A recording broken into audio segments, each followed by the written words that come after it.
The Centers for Disease Control says less than 1 in 5 middle and high school students is starting the school day late enough for optimal learning and health. The Monroe County Consolidated School Corporation recently announced it's changing start times. Barbara Brosier joins us now. Barbara, how big of a change are we talking about? Well, the changes will impact all students in the corporation. They'll start school at least 20 minutes later than they do now, but that's still not as late as most experts recommend. It's 6:45 in the morning, and Georgie Stevens' Bloomington neighborhood is pitch black. A few lights line the street, but you can barely see her standing on the corner waiting for the bus. It's very, very dark out, and it really is pretty much pitch black from mid-November to mid-February. It just in 5 or 10 minutes you'll see it start getting a little lighter in the sky.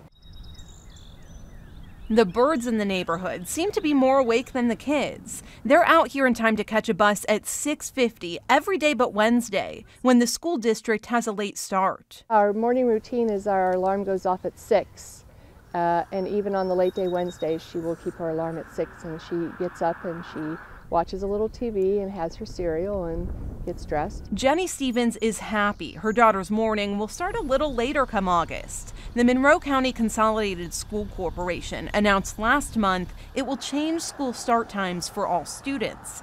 At the elementary level, school will start at 9 instead of 8:35. Middle and high school students won't have their first classes until 8. That's instead of 7:40. And the school corporation is getting rid of late start days.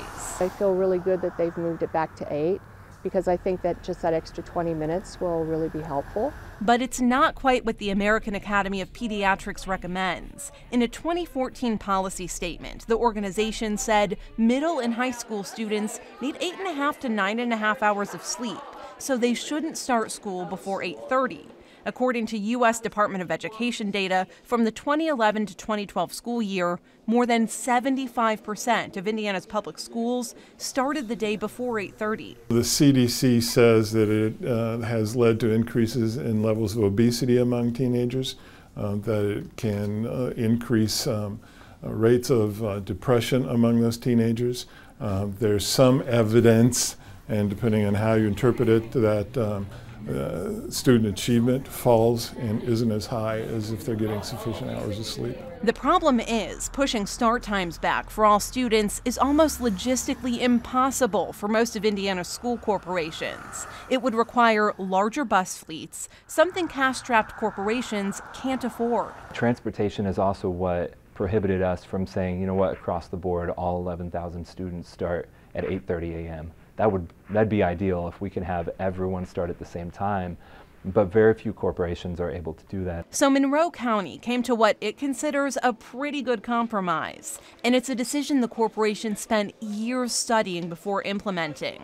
They surveyed teachers to ask what they saw in their classrooms, and the overwhelming majority responded by saying students were fatigued. When we lengthened the day in 2011 for elementary kids, it got an hour longer per day. And what we were hearing consistently was that hour was too long, that kids were exhausted at the end of the day. It was difficult to keep their focus. The school corporation is hopeful starting the day just a little bit later will have a positive impact on student achievement and health. And the majority of parents see it as a positive change too. I myself don't want to get up that early. I like to get up at between 7 and 7:15, so I miss the elementary days. For Indiana News Desk, I'm Barbara Brosier. School start times vary depending on the corporation. In Fort Wayne, elementary students start their day at 8:20, the middle school starts at 7:20, and the high school doesn't start until 9:05. And in Indianapolis, elementary kids start at 9, while the secondary schools kick off the day at 7:30. That is so early, Joe. Yeah, but it's interesting that the story, too, is more just about students. There are a lot of other factors into that decision. Absolutely. Thank you, Barbara. Well, with